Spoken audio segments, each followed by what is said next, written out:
চুনু পড়িছ ও বাবালে এগুলো কি কি সুন্দর এগুলো কি তোমার কি এগুলো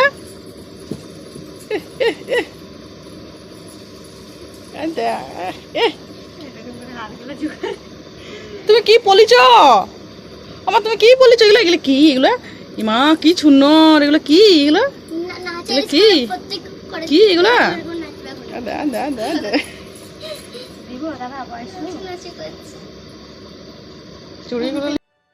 সকলকে নমস্কার, কেমন আছেন সবাই? আমার নতুন আরও একটা ভিডিওতে আপনাদের সকলকে স্বাগত জানাই। আমি আশা করছি আপনারা সকলে খুব ভালো আছেন, সুস্থ আছেন, সাবধানে আছেন। আজ বুধবার, এখন বাজে সকাল 9:30। আমি এখন আছি বাসে, যাচ্ছি একটা জায়গা বিশেষ দরকারে। আর যে জায়গায় যাচ্ছি তার নাম হচ্ছে ঝাড়গ্রাম। চলুন ভিডিওটা শেষ পর্যন্ত দেখতে থাকুন।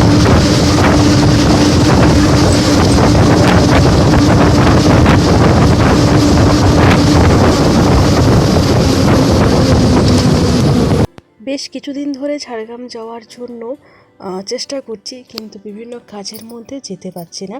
তবে আজকে ঠিক সময় বার করে যাচ্ছি, আমি আর আমার মা দুজনাই মিলে।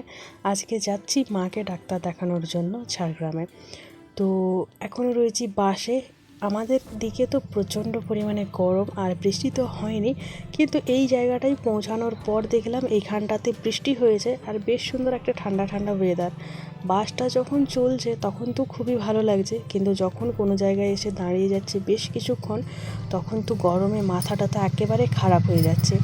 এইদিকে জমিগুলোতে দেখুন কি সুন্দর জল দাঁড়িয়ে রয়েছে। মনে হয় এইদিকে বিগত কয়েকদিন ধরেই বৃষ্টি হচ্ছে। বাড়ি থেকে এখন আছি বেশ কিছুটা দূরে, মোটামুটি ওই 15-20 কিলোমিটার বা তারও বেশি হবে হয়তো, আন্দাজ করতে পারছি না। অনেকটাই দূরে রয়েছি। এই যে এই দিকের মাঠটা পুরো সবুজ দেখা যাচ্ছে না, এটা কিন্তু ধান লাগানো হয়নি এখনও। এগুলোর মানে এই মাঠটাতে পুরো একদম ঘাসে ভর্তি, তাই সবুজ দেখা যাচ্ছে। এখনও তো সেইভাবে বৃষ্টি পড়েনি, জমিতে জলও লাগেনি, তাই এখনও ধান রোয়াও হয়নি। আর মাঠময় সব সবুজ ঘাসে ভর্তি। এই দিকের ওয়েদারটা পুরোপুরি মেঘলা মেঘলা রয়েছে। অবশ্য মেঘলা রয়েছে চারিদিকে, আমাদের বাড়ির ওই দিকেও রোদ সেরম একটা দেয়নি, বৃষ্টিও পড়েনি। তবে এই দিকে মনে হয় বৃষ্টি মাঝে মধ্যেই পড়ছে। মেঘটা দেখুন কেমন কালো করে আছে, মনে হচ্ছে যেন এক্ষুনি ঝমঝম করে বৃষ্টি শুরু হবে। কিন্তু মনে হওয়া ভুল, কারণ এই রকম তো সব দিকেই করে আছে, সব সময় করে আছে। বৃষ্টি সেরম দেখা নেই, মাঝে মধ্যে ঝিরঝির করে বৃষ্টি পড়ছে একটু, মানে ঝিমঝিম করে একটুখানি বৃষ্টি পড়ছে ঠিকই, কিন্তু সেই বৃষ্টি কোনো কাজের নয়। ওই যে জমির মধ্যে যে ঘাসগুলো হয়েছে সেই ঘাসগুলোই বাড়বে, সেই রকম বৃষ্টি হচ্ছে। ধান লাগানোর মতো এখনও পর্যন্ত বৃষ্টি কিন্তু এইদিকে পড়েনি। জানি না এই বছর চাষ হবে কি হবে না। সকল চাষিরা তো আশায় রয়েছে যে বৃষ্টি হবে আর চাষ করা যাবে, কিন্তু সে আশায় তো ঈশ্বর জল ঢেলে দিচ্ছে।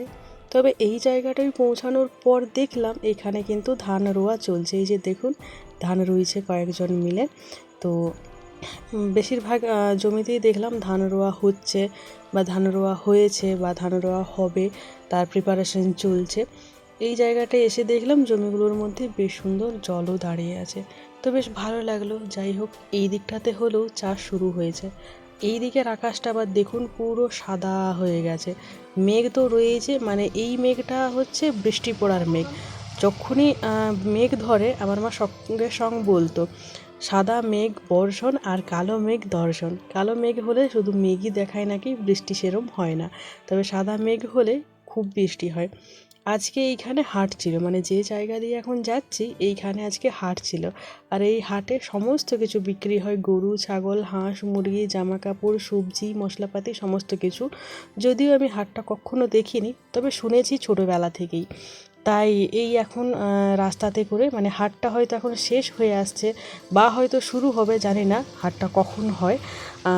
হয়তো অনেক সকালে হয়, বা হয়তো দুপুরবেলার দিকে, হ্যাঁ দুপুরবেলার দিকেই হয় হাটটা শুরু হবে। তো এই যে গরুগুলো সব হাটে যাচ্ছে, তাই এই হেল্পার দাদা একটা গরুর পিঠে মানে একটুখানি হাত দিয়ে তাকে সরিয়ে দিল, কারণ গরুটা একদম গাড়ি ঘেঁষে গেছিলো, তাই হয়তো। যাই হোক, চলুন তাহলে আপনারা ভিডিওটা শেষ পর্যন্ত দেখতে থাকুন। আর আমি যাই ঝাড়গ্রাম, তবে বাস থেকে আশেপাশটা দেখতে আমার খুব ভালো লাগছিল। আর অনেক দিন পর বাসে উঠলাম, তো বেশ ভালো লাগছিল মনটা এই সময়।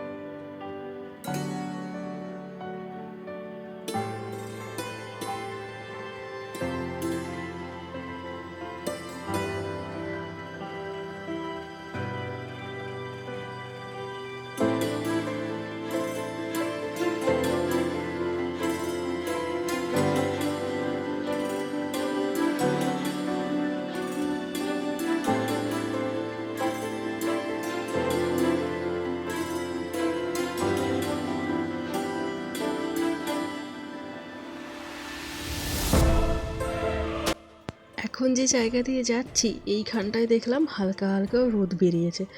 বাবা, আজ কত দিন রোদের মুখ দেখিনি।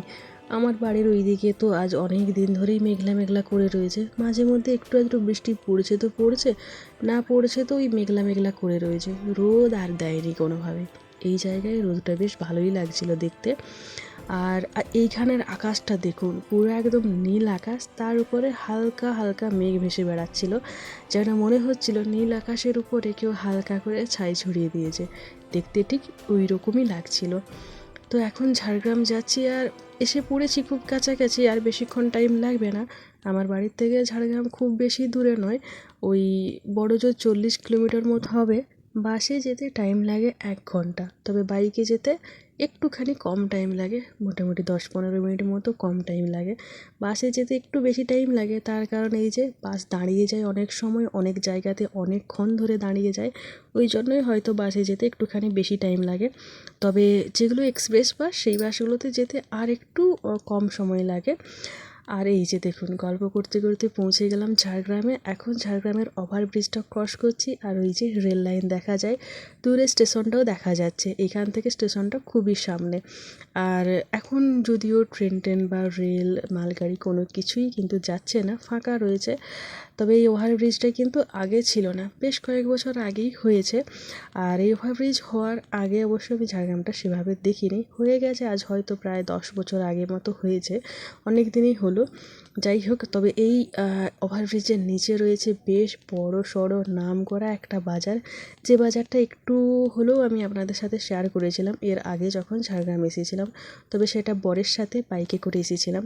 আজ অনেক দিন পর বাসে উঠেছি, তো বেশ ভালো লাগছে, তাই জানালা দিয়ে সব কিছু আপনাদের সাথে শেয়ার করছি, যা যা আমি দেখছি আপনাদের সাথেও তাই তাই শেয়ার করছি। ওভারব্রিজ থেকে নেমে গেলাম, এবার ঢুকবো পাঁচমাথার মোড়ে। তবে আজকে আমি ডাক্তার দেখাতে যাব, আর আমি পাঁচমাথার মোড়ে নামবো না। পাঁচমাথার মোড়েই গাড়ির বেশিরভাগ প্যাসেঞ্জারই নেমে যায়, মানে বলতে গেলে গাড়িটা প্রায় ফাঁকাই হয়ে যায়।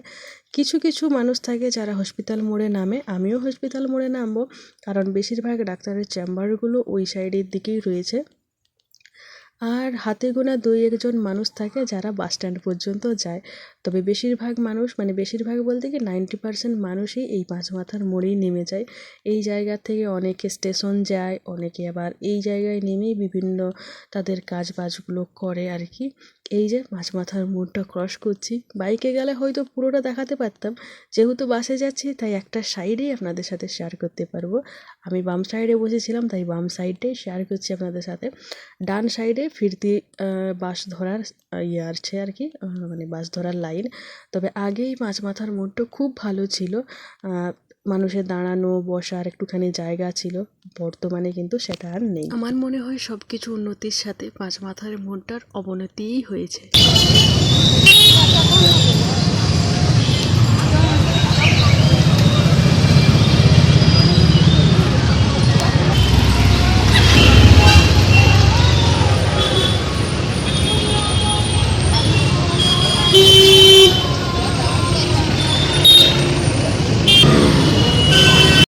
যে কাজে এসেছিলাম সেই কাজ তো হয়ে গেছে, দেখলাম রথের মেলা এখনো পর্যন্ত রয়েছে। উল্টো রথ তো হয়ে গেল আজ 3-4 দিন হলো, তবে রথের মেলাটা এখনও রয়েছে, তাই ভাবলাম মেলার ভেতরটাই একবার ঘুরে নিই। এখানে জামা কাপড়ের দোকান ছিল, আর জামা কাপড়গুলো দেখে মনে হলো খুবই সস্তা। তবে মেলার জিনিসের না আমি এতটুকুনও ভরসা করিনি। মেলার থেকে একবার আমি বেশ কয়েকটা কুর্তি কিনেছিলাম, কিন্তু সেই কুর্তিগুলোর একটাও ভালো হয়নি। 2-3 বার কাচার পরে সেই কুর্তিগুলো একদম ন্যাতার মতো হয়ে গেছিলো।